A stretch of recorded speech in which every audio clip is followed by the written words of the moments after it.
नमस्कार दोस्तों। और आज की पहली कहानी रीवा जिले की है। ये बात 2025 की है। रीवा जिले में मोगंज थाना आता है। 21 मई की शाम मोगंज थाना इलाके के फूलगांव के पास एक खेत में जब एक जवान लड़की की लाश मिलने की खबर पुलिस को मिली तो तुरंत थाना से पुलिस टीम मौके पर पहुंची।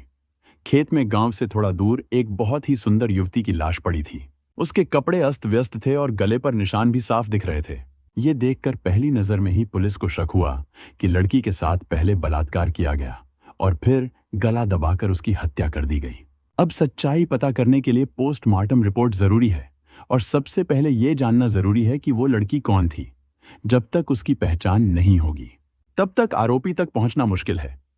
इसलिए जब मौके पर कोई शिनाख्त करने वाला नहीं मिला तो पुलिस ने लाश मिलने की जानकारी आसपास के थानों को देने के साथ ही एसडीओपी नई गढ़ी नवीन दुबे और एसपी रीवा नवनीत भसीन को भी दी। संयोग से एक दिन पहले ही 20 मई को थाना नईगढ़ी में इलाके की एक 22 साल की युवती आंचल की गुमशुदगी की रिपोर्ट दर्ज कराई गई थी। मौगंज में जो लाश मिली थी उसका हुलिया नई गढ़ी इलाके की उसी लापता लड़की से मिलता जुलता था। इसी वजह से नई गढ़ी थाना प्रभारी मिथिलेश यादव ने आंचल के परिजनों को मौके पर बुलवाया। जब उन्होंने शव देखा तो उसकी पहचान अपनी बेटी आंचल के रूप में कर दी, जो आंचल एक दिन पहले घर से अपने कपड़े, जरूरी कागजात और 39,000 रुपए लेकर अचानक लापता हो गई थी।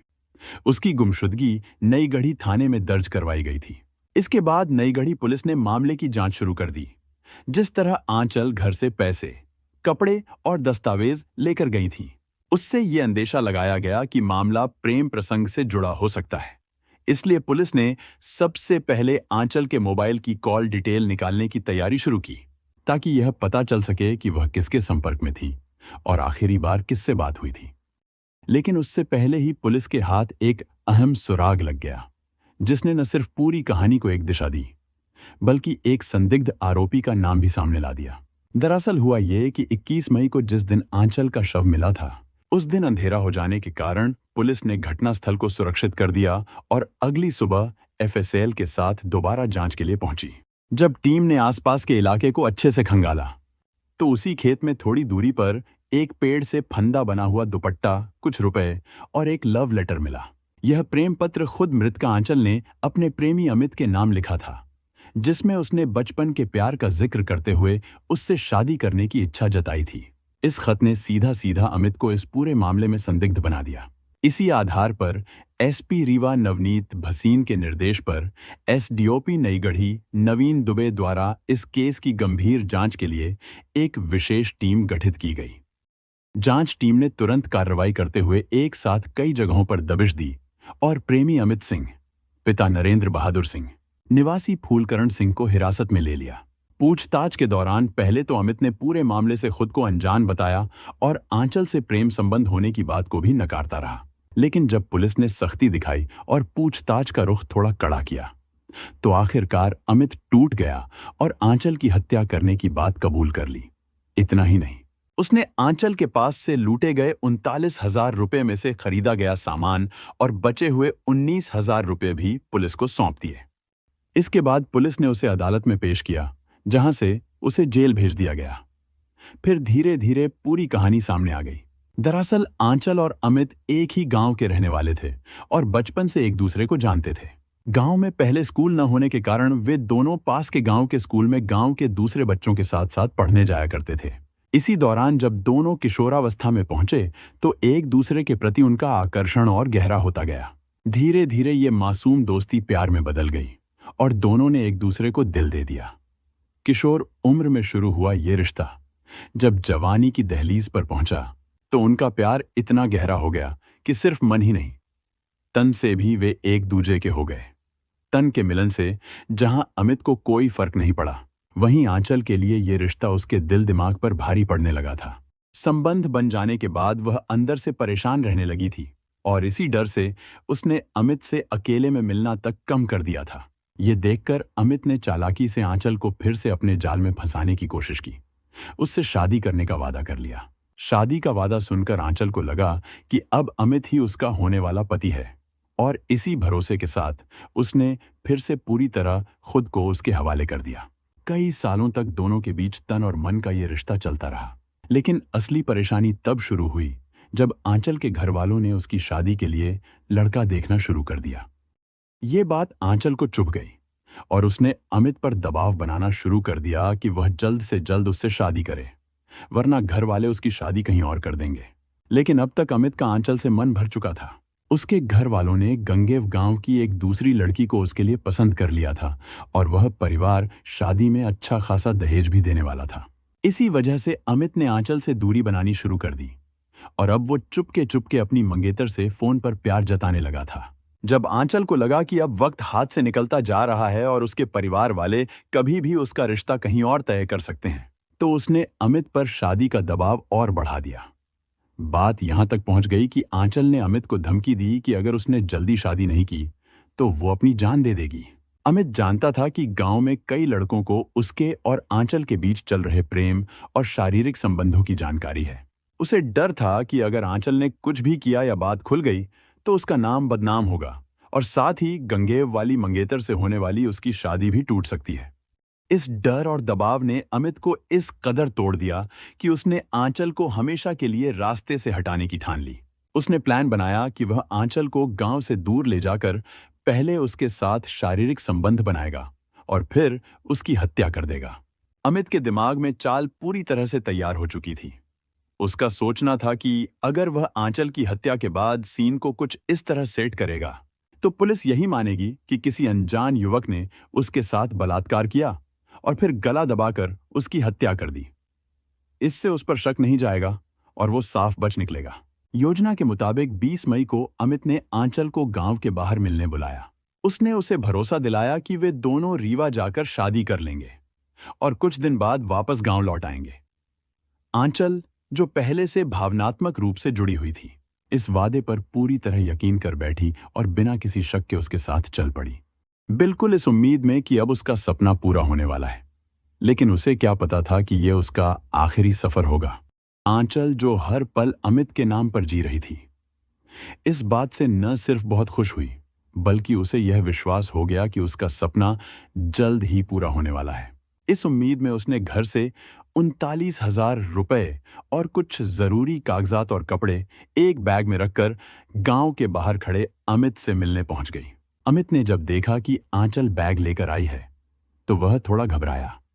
उसे समझ में नहीं आ रहा था कि इसे लेकर आने की क्या जरूरत थी, क्योंकि उनका तो प्लान था कि शादी करके कुछ दिन बाद वापस लौट आएंगे।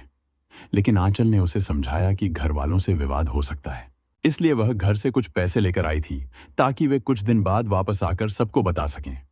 पैसे की बात सुनकर अमित बहुत खुश हुआ और उसने यह सोच लिया कि इस पैसे से वह अपनी होने वाली बीवी को गिफ्ट देगा।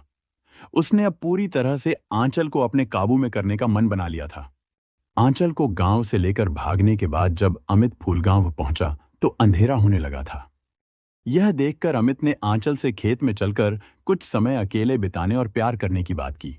हालांकि आंचल का इरादा पहले रीवा पहुंचने का था, लेकिन अमित के बार बार प्यार करने के आग्रह को देख उसने अंततः इनकार नहीं किया और उसकी बात मान ली। अमित ने आंचल को विश्वास में लेकर उसे सड़क से दूर एक खेत में ले गया, जहां उसने उसके साथ शारीरिक संबंध बनाए। इसके बाद मौके का फायदा उठाकर उसने आंचल के ही दुपट्टे से उसका गला घोंटकर उसकी हत्या कर दी। हत्या करने के बाद उसने आंचल के बैग से वह पैसे निकाल लिए जो आंचल अपने घर से लेकर आई थी और फरार हो गया। अमित वहां से भागकर पास के गांव में अपने दोस्त के घर पहुंचा, जहां उसने शराब पीकर सो गया। अगले दिन वह लूटे गए पैसों से अपनी होने वाली पत्नी, सास और साले के लिए महंगे कपड़े खरीद लाया और घर के लिए कुछ सामान भी खरीदा। अमित का मानना था कि क्योंकि उसने हत्या करने से पहले आंचल के साथ शारीरिक संबंध बनाए थे और हत्या के बाद उसके आंतरिक वस्त्र भी अपनी जगह से हटा दिए थे, इसलिए पुलिस यही समझेगी कि किसी ने बलात्कार करने के बाद उसकी हत्या की है। वह सोच रहा था कि इस तरीके से उसका अपराध छिप जाएगा और वह बच जाएगा। लेकिन उसे यह नहीं पता था कि रात के अंधेरे में उसने एक अहम सबूत छोड़ दिया था। वह नोटों का बैग जिसमें उसकी कबूलियत के सबूत छिपे थे। यह बैग पुलिस के हाथों में जल्द ही आ गया और उसमें पाया गया प्रेम पत्र जो आंचल ने अमित के लिए लिखा था। उसने उसकी पूरी कहानी खोल दी। इस प्रेम पत्र के मिलने से पुलिस को अमित के आरोपी होने का पुख्ता सबूत मिल गया। इस कारण पुलिस ने तुरंत उसे गिरफ्तार किया और मामले की जांच को आगे बढ़ाया, जिससे अमित को सलाखों के पीछे भेज दिया गया। और आज की दूसरी कहानी दिल्ली की है। ये बात 2014 की है। दिल्ली में एक थाना आता है बिंदापुर। 2 मई 2014 को दोपहर 11 बजे थाना बिंदापुर के ड्यूटी ऑफिसर को पुलिस कंट्रोल रूम द्वारा वायरलेस से एक संदेश मिला। संदेश यह था कि मटियाला इलाके के सुखराम पार्क स्थित मकान के एक बंद कमरे से तेज बदबू आ रही है। ड्यूटी ऑफिसर ने यह सूचना तुरंत थाना प्रभारी किशोर कुमार को दी। सूचना मिलते ही किशोर कुमार समझ गए कि मामला गंभीर हो सकता है और वह तुरंत समझ गए कि कुछ न कुछ गड़बड़ जरूर है। इसलिए यह खबर मिलते ही वह एसआई सुरेंद्र सिंह को साथ लेकर सूचना में दिए पते पर रवाना हो गए। इसके कुछ देर बाद इंस्पेक्टर सत्यवीर जनौला भी सुखराम पार्क की तरफ निकल गए। पुलिस अधिकारी जब बताए गए पते पर पहुंचे तो वहां उन्हें अशोक कुमार सेठ नाम का व्यक्ति मिला, जो उस मकान का मालिक था। अशोक अपने मकान के एक हिस्से में जनरल स्टोर चलाता था। पुलिस को सूचना अशोक के बेटे अंकुश द्वारा दी गई थी। अशोक पुलिस को उस कमरे तक ले गया जहां से तेज बदबू आ रही थी। जैसे ही पुलिस कमरे के पास पहुंची, उन्होंने भी दुर्गंध महसूस की। उस कमरे का दरवाजा बाहर से बंद था और उस पर ताला लटका हुआ था। पूछताछ में मकान मालिक ने बताया कि उस कमरे में एक लड़की और 2 लड़के रहते थे। वे पिछले 2 दिनों से दिखाई नहीं दिए थे। जब कमरे से दुर्गंध आने लगी तो शक होने पर उन्होंने तुरंत पुलिस को सूचना दी। थाना प्रभारी ने स्थिति की गंभीरता को भांपते हुए ताला तोड़ने से पहले क्राइम इन्वेस्टिगेशन टीम को मौके पर बुला लिया। टीम के पहुंचने के बाद वहां मौजूद लोगों की उपस्थिति में कमरे का ताला तोड़ा गया।